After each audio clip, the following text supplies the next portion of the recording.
Good morning, good afternoon, good evening, wherever you are joining us from. Welcome to the virtual summit on resilient and regenerative food systems. Today we have Dr. Youssef Nassef, who's the director of the Adaptation Division of UNFCCC, and who looks over a lot of thematic areas related to adaptation. And he has agreed to deliver the keynote speech for our summit. And I would like to now invite Youssef to join us so we can hear you speak. Thank you very much, Fosita. Thank you for inviting me to this very important meeting and appropriately timed with the 75th anniversary of FAO. As you said, I lead the work on adaptation at the UNFCCC. I've done that since 1999, so it's been quite a while. I saw it evolve from a very small portfolio, a sub-portfolio within a bigger context, to where it is now, which is on par with, in priority with mitigation of greenhouse gas emissions. And I mean, in so doing, the one thing that has always been common throughout, the common thread, is the priority of food systems and food security, both as a vulnerable system to the impacts of climate change, but also as a possible contributor to mitigation solutions. So today it's not really a speech, it's more of an informal exchange. I haven't prepared anything specific to say, but just to reflect somehow on the context of how I see where we are on the assessment of climate impacts, specifically as relates to agriculture, but where this fits in the bigger picture. And more importantly, how can we think about tomorrow in a different way? Some of you are aware of something I launched last year, which is the Resilience Frontiers initiative, which tries to look at applying foresight in assessing where we want to go. But first, let me tell you where we get our information and assessments from on the vulnerability of agriculture and of food. From the UNFCCC perspective, much of our information obviously comes from the work of the Intergovernmental Panel on Climate Change. And most recently, we had a report on land, a report on oceans, and also a report on the implications of a 1.5 degree warming versus a 2 degree warming. And why these two? Because they are considered to be a safe zone for us to aspire global emissions to lead to. And even within those parameters, within that safe zone, we have seen assessments that show that the impacts on agriculture and on food security will still be considered. And I have looked at national adaptation plans, which is our main instrument for delivering what countries have prioritized in terms of adaptation actions. And before that, we used to have NAPAs, National Adaptation Programs of Action, for least developed countries to identify urgent immediate needs. We also have in parallel national communications and NDCs and other reporting instruments. Within those, agriculture always appears on top. Agriculture sometimes on par with water, sometimes not, but you can see how in terms of climate change impacts, agriculture is predominantly a priority within countries' assessments. And this comes for a variety of reasons, mainly through variations in temperature and precipitation. And if you read the country's assessments of their own vulnerabilities, even within that safe zone, you will see concerns about seasonal shifts in temperature. You'll see concerns about extreme heat days, extreme cold days, a general average warming trend, all of which impact on agricultural production. For island countries in particular, we see increases in sea surface temperatures, which also have an impact on fisheries. That's the temperature part. Now you go to the precipitation part. There are mentions of even now existing unpredictability of rainfall and seasonal shifts, which reflect a whole changing pattern compared to what has originally been experienced over the past decades and centuries. Also, increase or decrease in precipitation, including events of extreme rainfall, and leading all of these lead to obviously increased hazards such as floods, droughts, and heat waves, storm surges, and landslides for countries that have significant elevations. So what does this mean for agriculture? How does it affect it? Through so many channels, through soil erosion, through land degradation, lower productivity, loss of agricultural land, and obviously more diseases and pests that affect crops and livelihood. And all of that has a clear impact on food security. So how do we respond to that? I would look at this through 3 levels, and it reflects the evolution of thinking over the past 2 decades and my anticipated projection of where our thought process will go towards in the coming years. So first level, the traditional adaptation response, where we cope, we become resilient as impacts materialize, including through the measures that you know for risk reduction, early warning systems, crop diversification, resistant cultivars, and perhaps soft measures like insurance, social protection, and similar mechanisms, financial mechanisms as well, that can help alleviate the vulnerability of affected populations. That's sort of the traditional way we've been going about it, and it's how things are reflected in our current instruments, planning instruments and reporting instruments under the UNFCCC. But as our thinking evolves, we started advocating more that move towards forward resilience. So it's not just a matter of adapting to things as they arise, but adapting with a different baseline in the future, taking account of a country's development priorities.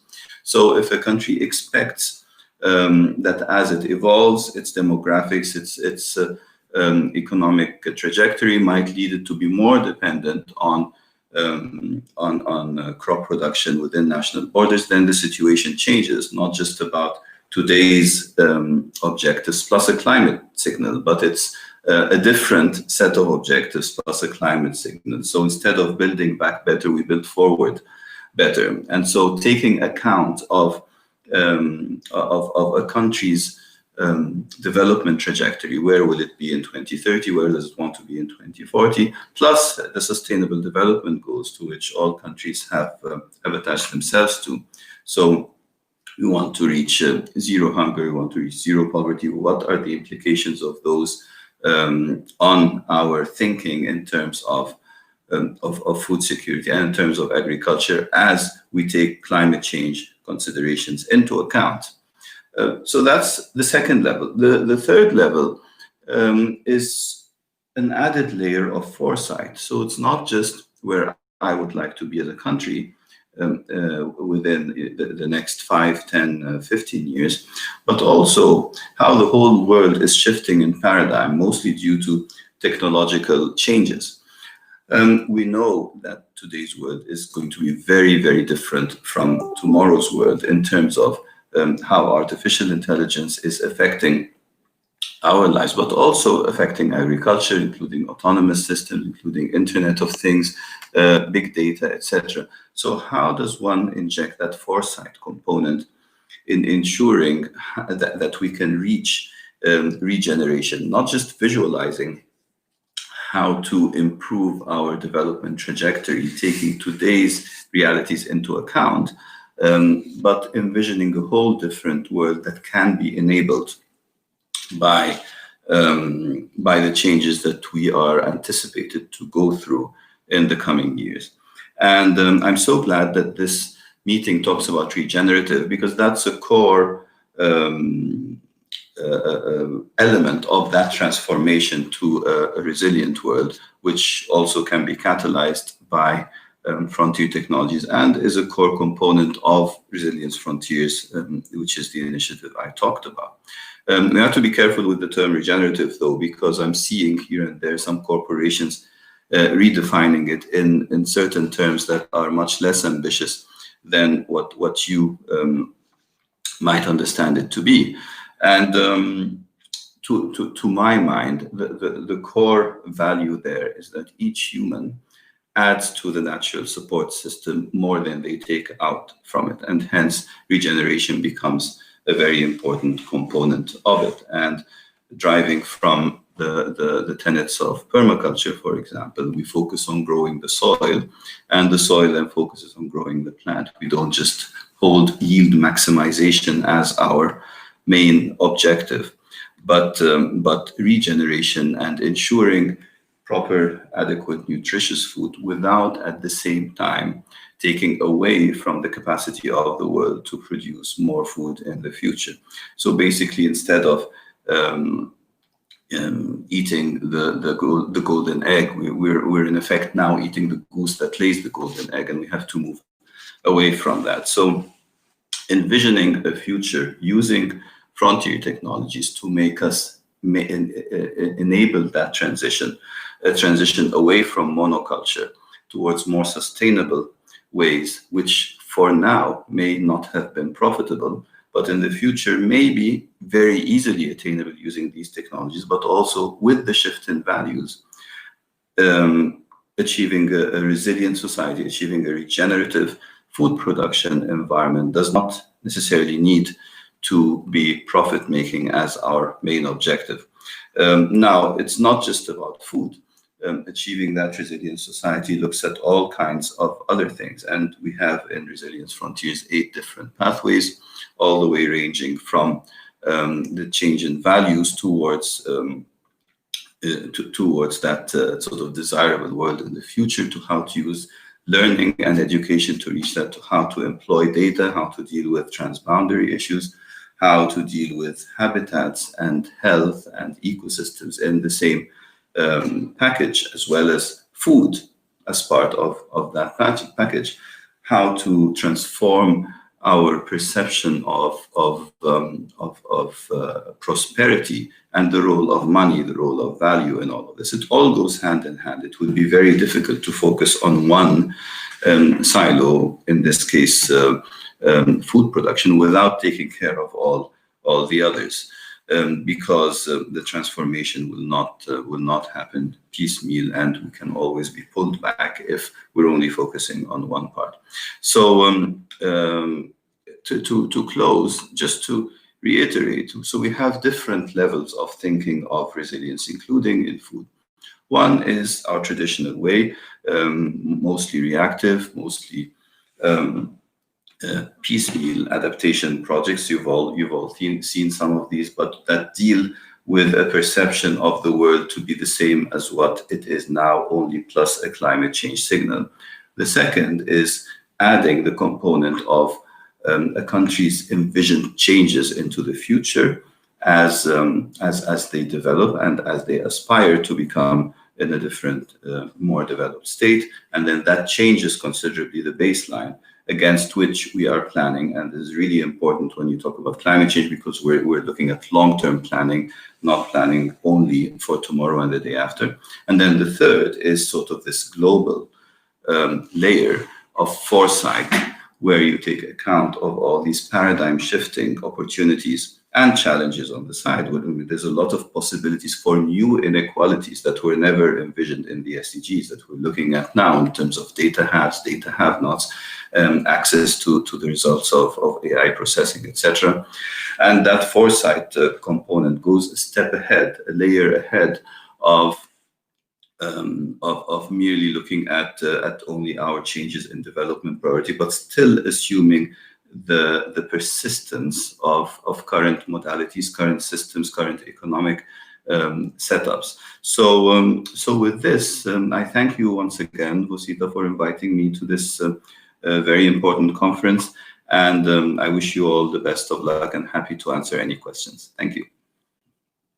just to give you a background, some of these questions have come through from the posts we had on social media requesting questions if people would like to send to you. So one of the questions that was submitted was about how partnerships could be developed. So we focused on national adaptation plans. We focused on processes like the NDCs that you mentioned. So how can this be built on partnerships? Can we move a bit towards maybe regional cooperation to achieve regenerative and food security in the agriculture sector? Could you elaborate a bit on this? Could you maybe give a few examples that might connect with UNFCCC's work that you're doing? Yeah, thank you. Okay, so the issue is partnership has been around for a very long time, and it is one of our SDGs as well. And perhaps we should look at it in a slightly different way, beyond our standard responses on public-private partnership and the need to engage all stakeholders. But now, what are the different types of partnerships that are needed as we invoke a foresight way of thinking? Because what you're talking about in terms of regenerative food production, regenerative agriculture, requires not just knowledge of the systems, but you require a change of mindset. So there's a huge component where there has to be partnerships with learning and educational institutions. Any context in which awareness is raised, that is sort of a core component of any shift in mindset towards adopting these types of practices. So I think the future will entail these types of partnerships, plus partnerships with entities that are working on innovative finance, plus entities that are working on frontier technologies. Now, these are sort of thematic partnerships. Within this, we have to make sure that, like I said, the siloification does not happen. So definitely inclusion of multi-level engagement. Now, we've seen how regulatory practice are really important in this context. So we need to be totally cognizant of involving not just the local level, but also the subnational and the national in terms of regulation harmonization as we effect that shift, because we're not talking about business as usual or plugging holes, we're talking about a transformation. So that's a totally different context when we talk about partnerships, because you're transforming systems into new systems, not changes within a system as it migrates into the future. So I think a sort of a transformation of mindset in terms of partnerships, which obviously will entail the engagement of the different involved stakeholders in this context, but they're slightly different from those that you might traditionally consider to be the core stakeholders now, because you need the ones that will carry you through a transformation, through the educational transition that's needed, and through the financial transition that is needed, plus all the active components of current partnerships, private, non-governmental, governmental, and educational. So I would look into sort of a revision of how we look at such partnerships, but they are definitely essential as we embark on that transformation. So what would you suggest to engage these non-traditional partners? What would be the best ways to do this? Any suggestions? Well, if I may point the finger back at the international system, I think this is the best place to start engaging, because I'm saying we cannot treat things in their confined categories at country level. But from my perspective, it all has to start at the international level, where you garner global consensus on both catalyzing and incentivizing these partnerships, but also that shift in mindset. So we have to do our homework first within the UN, and in terms of catalyzing a change in thinking in the negotiations that produce international law in the end, that gets sort of trickles down into national policy and law. So if the question is about what's the first step, I think this is where it starts, not just within the climate change convention process, but also in other areas where similar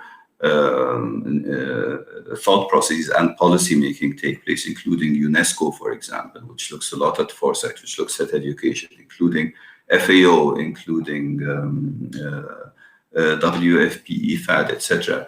all those that are linked to this context and have to work together to create that new thought process and new international policy signal that becomes a market signal in itself and an impetus for national policy to follow suit, both in terms of the partnerships and in terms of the mindset change towards regeneration. So I'm going to connect your answer and my follow-up question to a question that came in before. So you mentioned Resilience Frontiers and the work of Resilience Frontiers. So that's very interesting, and I've seen how it's changed from the start and how it's progressed. So the question that we had was, what's next for Resilience Frontiers? There's a pathway which focuses on food agriculture, and that sort of thematic area that we're focusing on today. So what do you have? Do you have anything concrete planned? And if yes, I'm sure it is the answer. How does this connect with the other processes like the NAP process, NDCs, SDGs that are on the ground countries are involved in? Thank you, Lucy. Those are very different questions, but in terms of the evolution of that initiative and the next steps, I mean, it started with a huge foresight-driven brainstorming for 5 full days that produced 8 pathways that will tide us through to that next step of resilience post 2030. So it sort of shifted the mindset into envisioning what the world would be like in the future beyond the SDGs, and then figuring out how to get there in a way that makes it a fully resilient world, sort of incorporating all the principles of regeneration in food production, but as well as all other sectors that need to move in that way. So now there's the start of the road mapping phase, and we're already in the middle of that first step in it, where we are gathering what we call bright lights, existing initiatives, which, if replicated and scaled, would move us very easily towards that next step. So they're already living in the future. And some of them are within sort of the research phase, and some are even companies. So we had recently an example of Regen Villages, which is a startup that was pushed forward by Stanford University, but envisions and already has planned and ready to implement communities that are fully sustainable, that are zero emissions, that produce food in a regenerative way within the community, and fully respect ecosystem health, and it's ready for replication and scaling. So we're gathering now this compendium of existing bright lights as this current step. Afterwards, there are several steps that culminate into an actual prioritization of the concrete proposals that could then, if implemented, lead us directly to that future world. Now, while you're going there, you're passing through the NDCs and the SDGs and everything that's happening now in order to take us a step towards this. But notice that in foresight thinking, you look at things like climate change, ozone depletion, biodiversity degradation, acid rain, COVID-19, all of these things as symptoms of some underlying problem in the way we approach our relationship with nature and our systems that have been set up primarily for profit maximization. And so even if you manage to reduce emissions to give you 2 or 1.5 degrees of warming, if you achieve sort of the individual medium-term objectives of different priorities, there is still that core ailment that may continue to bring out new phenomena and undesirable phenomena that then, when we come to 2030 and having achieved the SDGs, you can say, oops, now we need a new set of SDGs to solve the problems of 2030 by 2045. So what this initiative tries to do is prevent those problems already from appearing in the new ones from appearing in 2030. And hence, there's the huge importance to the actions taken now to address all the different environmental problems, but there's a need for an additional layer, the transformative layer, that could address the ailment that's the underlying backdrop that enables these problems from continuing to arise as we move forward. So that's basically the concept there. And so by the end of, not by the middle of next year, we should have these recommendations and to try to get buy-in into moving them forward. They do not intend to address short-term problems of today, but they intend to incentivize the transformation to a problem-free world. Yes.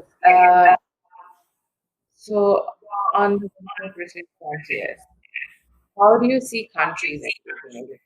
Or do you want it to be not like the country process, country-driven process, but more of a larger spectrum of partners and actors involved, including countries? Or would you like it to be independent from the countries being a key component of this process? I don't know whether there's a question you can answer now or whether there's something that would evolve as we go along. But given that it's a connection to UNFCCC process as well, how would it be? Well, I mean, without knowing what the prioritized recommendations will be, it is evident that a core component of this will be country-level policies. So what kind of policies will be put in place and regulations and laws that will enable each country and by aggregation the whole world to be able to transform into that resilient future. So definitely the national level will be instrumental, and the types of incentives and disincentives put at country level, I think, must be a core component in how we move forward. The main question then is what types of incentives might be catalyzed by different initiatives for awareness, for example, or different calls for specific changes in certain processes that then can trickle up to defining what policies are needed at the country level. Some changes may not need that. Some changes might just be catalyzed by technological innovation, and so the market moves towards that without any change. But some others might go against profitability and might need some regulation in order to make sure that the world moves in the right direction, country by country in aggregation. So that's my answer to you on that. So maybe if you could give a bit of an overview of what elements of the UNFCCC process connects with the themes that we're focusing on. For example, Narrow-Work Program, what happens through it for agriculture, or NAP process. So if you could just highlight the key processes, then people could look more into it and understand better how to engage. So if you could explain a bit more, that would be great. Well, I think the easiest way to look at the UNFCCC process is almost like an onion, where at the very center of it is the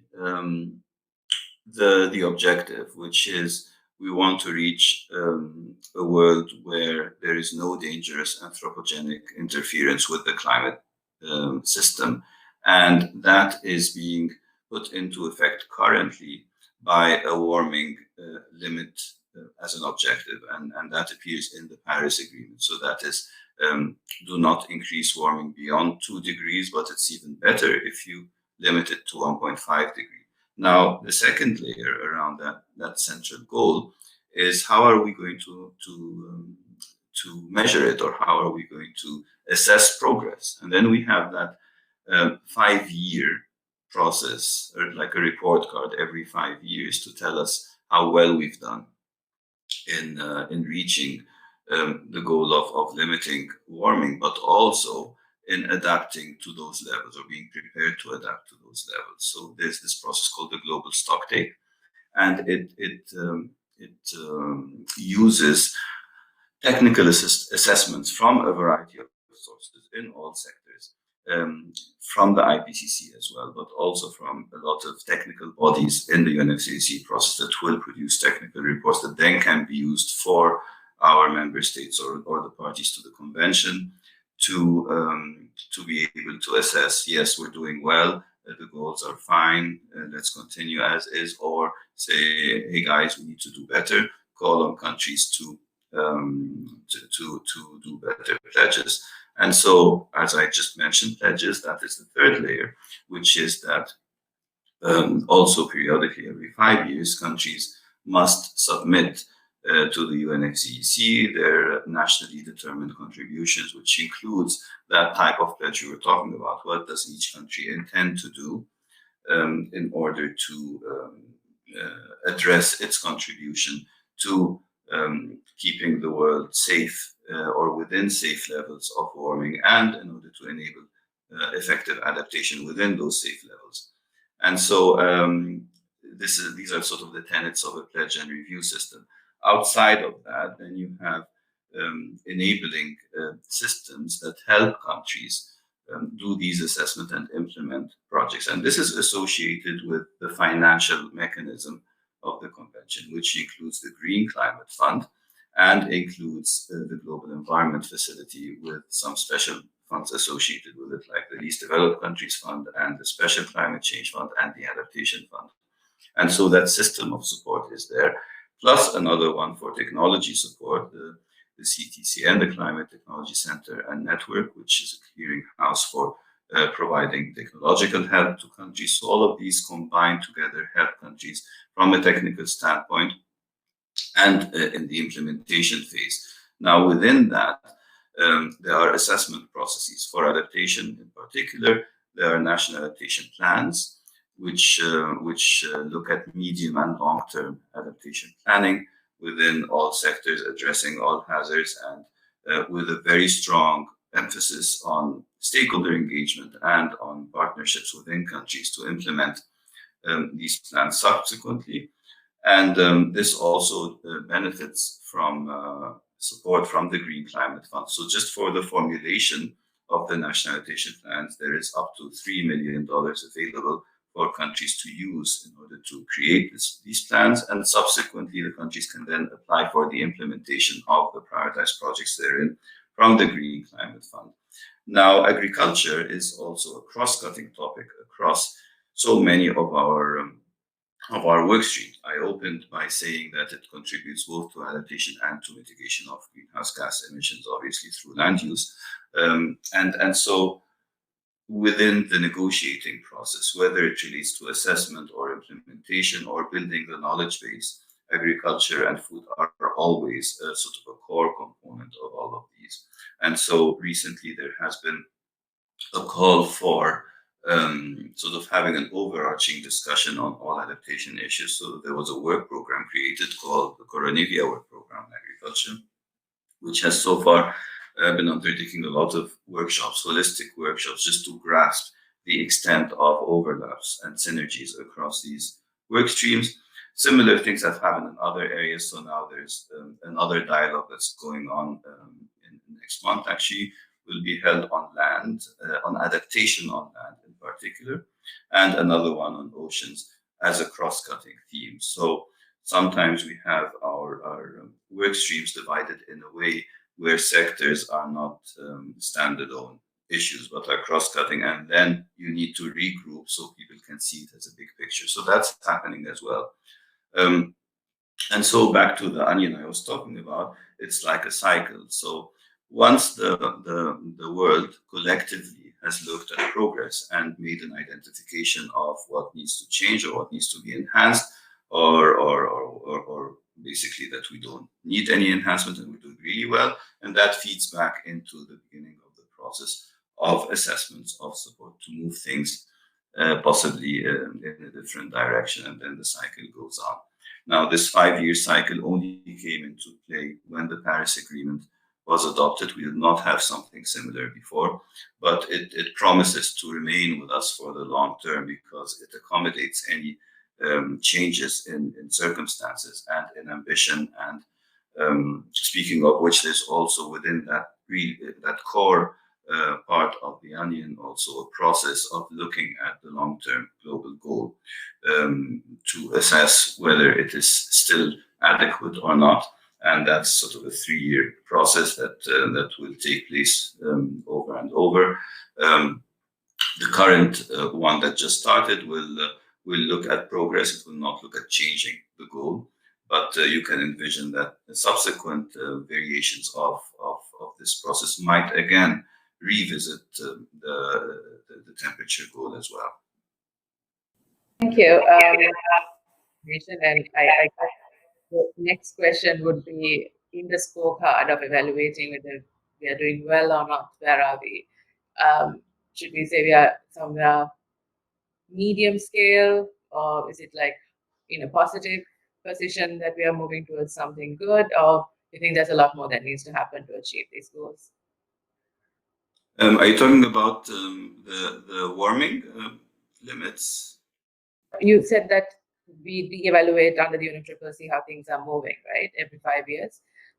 And now, based on the status of things, do you think it's in a positive scale, or do you think there's a lot more to happen? Yes, I think there are quite a few positive signals. If you go to IEA projections, the International Energy Agency, and you look at how their estimates have changed over time, you will notice that the evolution of the trajectory of use and cost of renewables have always been far better than the best estimates that were anticipated. So they keep readjusting the curves as we move to catch up with reality. So reality has been moving much farther, and that's a very positive thing, that technology has been pulling us beyond our expectations. At the same time, because of the decline in the cost of renewables, any money invested in mitigation now goes a longer way. Now, at the same time, our understanding of how our natural systems work are far better today than they were 20 years ago. So they enable better decision making, both for adaptation and for mitigation of greenhouse gas emissions. So yes, I'm optimistic. We have just reached the threshold of ratification of entry into force for the Doha Amendment, which is the implementation of the second commitment period of the Kyoto Protocol, and the numbers there look equally encouraging, that the parties to that amendment have indeed fulfilled the expected reductions in greenhouse gas emissions. And so I am optimistic that the world collectively is moving in the right direction. Whether we're moving in the right direction at the right speed is another question. And the fear there mostly comes from things that we don't know, which is basically tipping points. And we're hearing a lot about the cryosphere and what's happening there, the melting. And one fears that some unprecedented natural events may be upon us sooner than we are able to prevent them from happening. So that is a real fear, and it is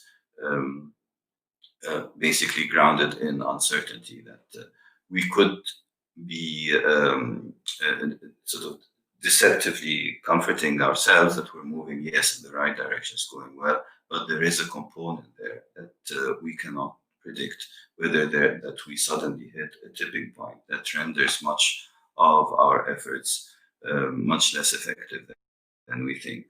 So saying that, I think heeding the urgency of the problem is paramount. And within the current pandemic, there could have been a scenario where things would have slowed down because there's no possibility of meeting and advancing the policy process. But fortunately, at the highest levels, there has been a very strong push to acknowledge that even if meetings and conferences aren't taking place, climate change is still taking place, and hence response to climate change must not be put on the back burner. And that is something that we adhere to, and I think all the ministers that have been vocal about it have been very clear on. So we are advancing there, and I feel that we could advance faster. At least I am sure that we are in the right direction.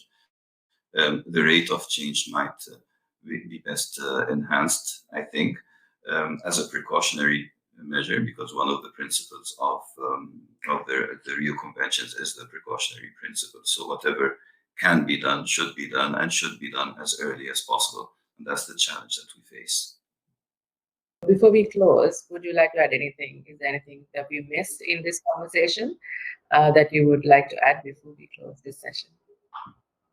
Well, I would like to just thank you very much and highlight the importance of regenerative agriculture, not as one additional way of doing things, but as the destination that we all must reach together as part of our transformation to a resilient world. So also, if you have any bright lights, if you want to share with us any existing examples that already live in that resilient future through regenerative agriculture means, please share them with us, and we will make sure that we reflect them in our work as we move forward. But thank you very much, Wasita, for this. It was a pleasure. For your time, and we look forward to engaging with you. Thank you everyone who joined us, who sent in questions. Join us for the next sessions as well. We have a lot of information brought in by different speakers. Thanks again, and bye, Youssef, for now. But I'm sure we'll be bugging you again soon. Thank you. Bye-bye.